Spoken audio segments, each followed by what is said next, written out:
Après avoir dégagé le nourrisson, posez une intraveineuse d'ocytocine sur la base de 20 unités par litre de solution saline ou de liquide de Ringer et commencez la perfusion à raison de 10 ml par minute. Si une intraveineuse n'est pas possible, l'ocytocine peut être administrée par voie intramusculaire. Placez un champ stérile sur le bassin de la patiente.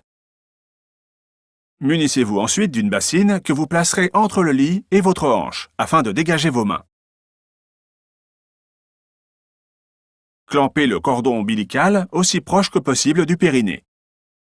Placez une main juste au-dessus de l'os pubien et exercez une pression en direction de la colonne vertébrale. De l'autre main, saisissez le clamp à l'aide de 2 doigts et tirez délicatement mais régulièrement en évitant les à-coups. Tirer trop fort peut entraîner une déchirure du cordon ou, plus rarement, une inversion de l'utérus. Au fur et à mesure que le cordon progresse, déplacez le clamp pour le repositionner au plus près du périnée. L'arrivée du placenta se reconnaît par une protrusion soudaine de l'orifice vulvo-vaginal.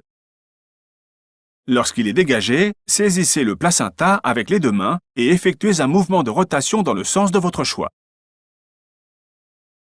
Déposez le placenta dans la bassine prévue à cet effet et réservez-le pour une inspection ultérieure.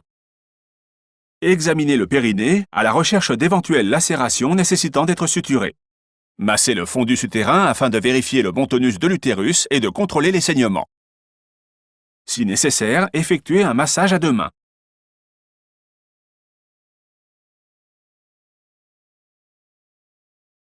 Dès que l'hémorragie est contrôlée, inspectez le placenta à la recherche d'anomalies ou d'éléments manquants éventuels. Portez des gants. Le placenta doit normalement se présenter sous la forme d'un disque. Le cordon est inséré au centre de la face fétale de ce dernier. Il dispose de 2 artères et d'une veine. Les anomalies les plus fréquentes au niveau de l'insertion du cordon sont souvent de type marginal, c'est-à-dire une insertion sur le rebord placentaire. Ou vélamenteux, l'extrémité du cordon ne touche pas le placenta. Certains vaisseaux irriguent donc la membrane sans la protection de la gelée de Wharton. Sur la face maternelle du placenta, on recherchera plutôt les cotylédons. Il doit normalement y en avoir entre 15 et 30. Examinez aussi l'intégrité des rebords de la galette placentaire, qui doivent être lisses et réguliers. Aucun tissu ne doit manquer. En cas de doute, pratiquez une échographie de l'utérus.